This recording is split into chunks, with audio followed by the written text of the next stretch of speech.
Hello, my dear grandchildren. We have another Winnie the Pooh story here that I'd like to read to you. It's called In Which Eeyore Loses a Tail and Pooh Finds One. See Eeyore, the old gray donkey here. He doesn't look very happy, does he? Looks kind of sad.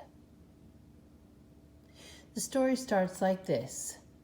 The old gray donkey, Eeyore, stood by himself in a thistly corner of the forest, his front feet well apart, his head on one side, and thought about things. Sometimes he thought sadly to himself, why? And sometimes he thought, wherefore? And sometimes he thought, inasmuch as which. And sometimes he didn't quite know what he was thinking about. So when Winnie the Pooh came stumping along, Eeyore was very glad to be able to stop thinking for a little, in order to say, how do you do, in a gloomy manner to him. And how are you? Said Winnie the Pooh. There's Winnie the Pooh, come to visit his friend Eeyore. And how are you? Said Winnie the Pooh. Eeyore shook his head from side to side. Not very how, he said. I don't seem to have felt at all how for a long time. Dear, dear, said Pooh. I'm sorry about that. Let's have a look at you.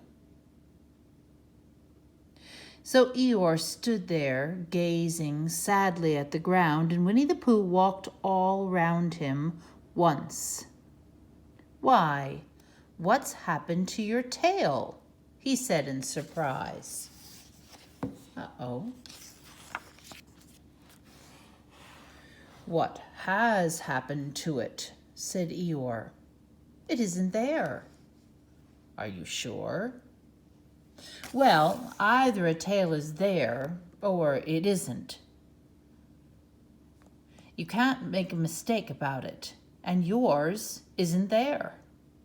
Then what is? Nothing. Let's have a look, said Eeyore. And he turned slowly round to the place where his tail had been a little while ago.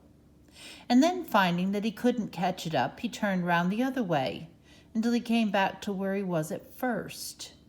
And then he put his head down and looked between his front legs, and at last he said with a long, sad sigh, I believe you're right. Well, of course I'm right, said Pooh. Well, that accounts for a good deal, said Eeyore gloomily. It explains everything. No wonder. See him looking to see if he can see his tail. He can't see it very well, but it's not there, is it? We can see that it isn't there. And so could Winnie the Pooh. You must have left it somewhere, said Winnie the Pooh. Somebody must have taken it, said Eeyore. How like them, he added, after a long silence. Pooh felt that he ought to say something helpful about it, but he didn't quite know what.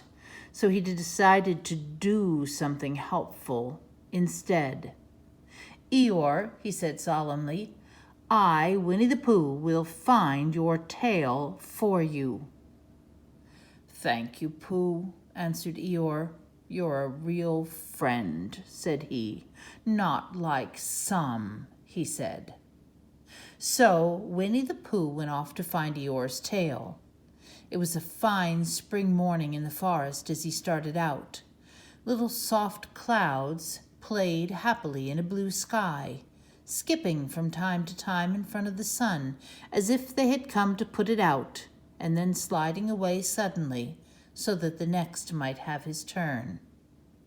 Through them and between them the sun shone bravely, and a copse which had worn its furs all the year round seemed old and dowdy now, beside the new green lace which the beeches had put on so prettily. See what a beautiful picture that is. Have a nice blue sky and spring morning.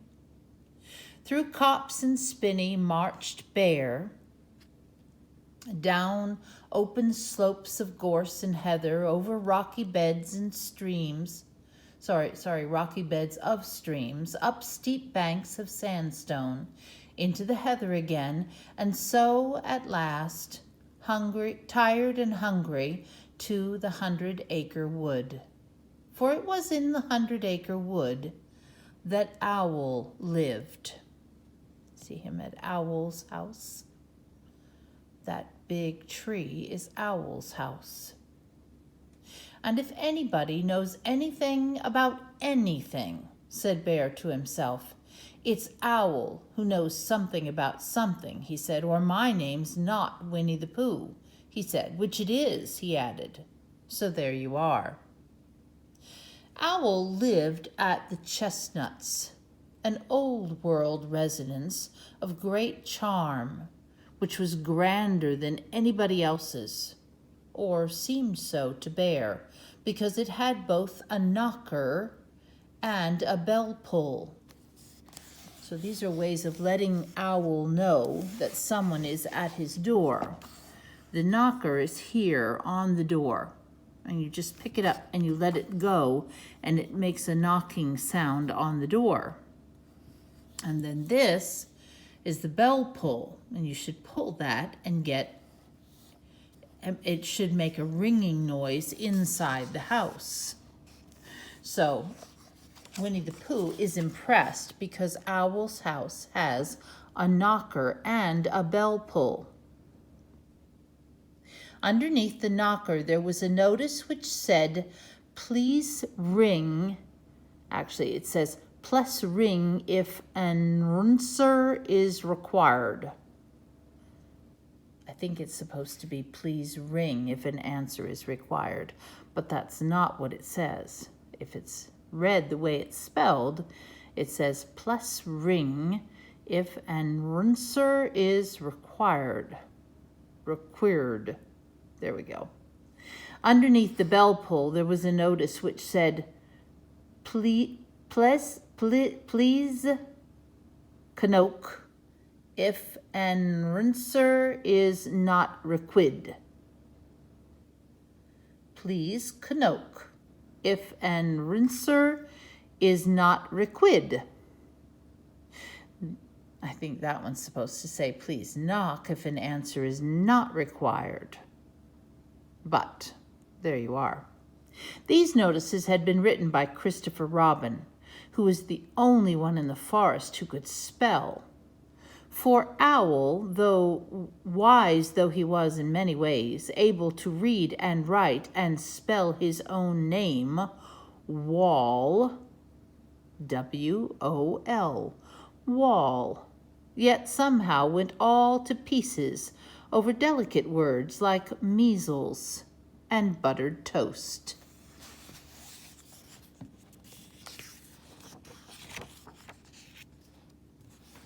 Oh, we don't have a picture on this page. Well, perhaps we'll just stay looking at this picture and I'll read the page. Think we could maybe do that? I can't even turn back to it. All right, so there's our picture. Let's see if it's possible for me to read. Not sure if it is, but we'll try.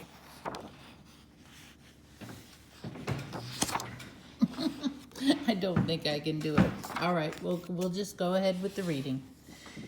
Winnie the Pooh read the two notices very carefully, first from left to right and afterwards, in case he had missed some of it, from right to left. Then, to make quite sure, he knocked and pulled the knocker, and he pulled and knocked the bell rope, and he called out in a very loud voice, Owl, I require an answer. It's Bear speaking. And the door opened, and Owl looked out. Hello, Pooh, he said. How's things? Terrible and sad, said Pooh, because Eeyore, who is a friend of mine, has lost his tail, and he's moping about it. So could you very kindly tell me how to find it for him? Well, said Owl, the customary procedure in such cases is as follows. What does crustimony proceed cake mean? Said Pooh. For I am a bear of very little brain, and long words bother me. It means the thing to do. Well, as long as it means that, I don't mind, said Pooh humbly. The thing to do is as follows. First, issue a reward. Then, just a moment, said Pooh, holding up his paw. What do we do to this? What you were saying? You sneezed just as you were going to tell me. I didn't sneeze. Well, yes, you did, Owl. Or maybe I can hold it like this now. Winnie the Pooh thinks that Owl sneezed. All right, let's see if I can read the rest of this now. So you can see this picture. It's such a beautiful picture, but then there's not one on the next page. Excuse me, Pooh, I didn't. You can't sneeze without knowing it. Well, you can't know it without something having been sneezed. What I said was, first, issue a reward. You're doing it again, said Pooh sadly. A reward, said Owl very loudly. We write a notice to say that we will give a large something to anybody who finds Eeyore's tail. I see, said Pooh, nodding his head. Talking about large somethings, he went on dreamily, I generally have a small something about now, about this time in the morning. And he looked wistfully at the cupboard in the corner of Owl's parlor. Just a mouthful of condensed milk or what-not, with perhaps a lick of honey. Well then, said Owl, we write out this notice, and we put it up all over the forest. A lick of honey, murmured Bear to himself, or not, as the case may be. And he gave a deep sigh and tried very hard to listen to what Owl was saying. But Owl went on and on, using longer and longer words, until at last he came back to where he started and he explained that the person to write out this notice was Christopher Robin. It was he who wrote the ones on my front door for me. Did you see them, Pooh?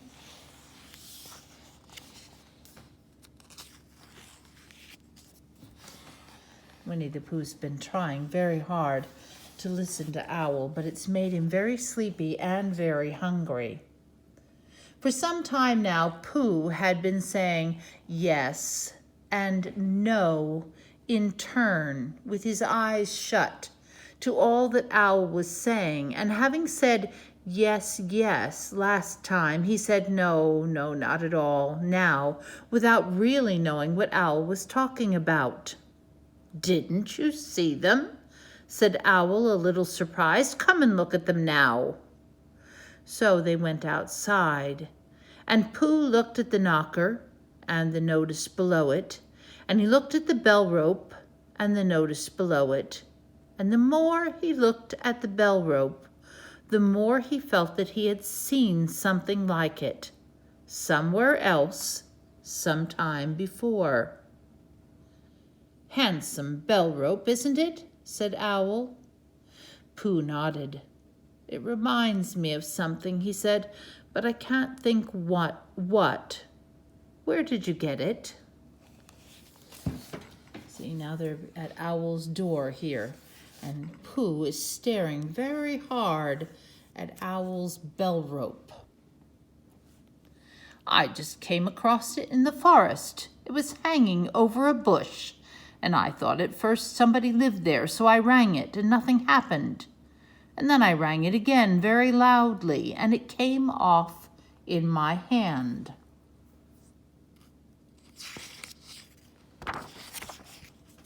And as nobody seemed to want it, I took it home and...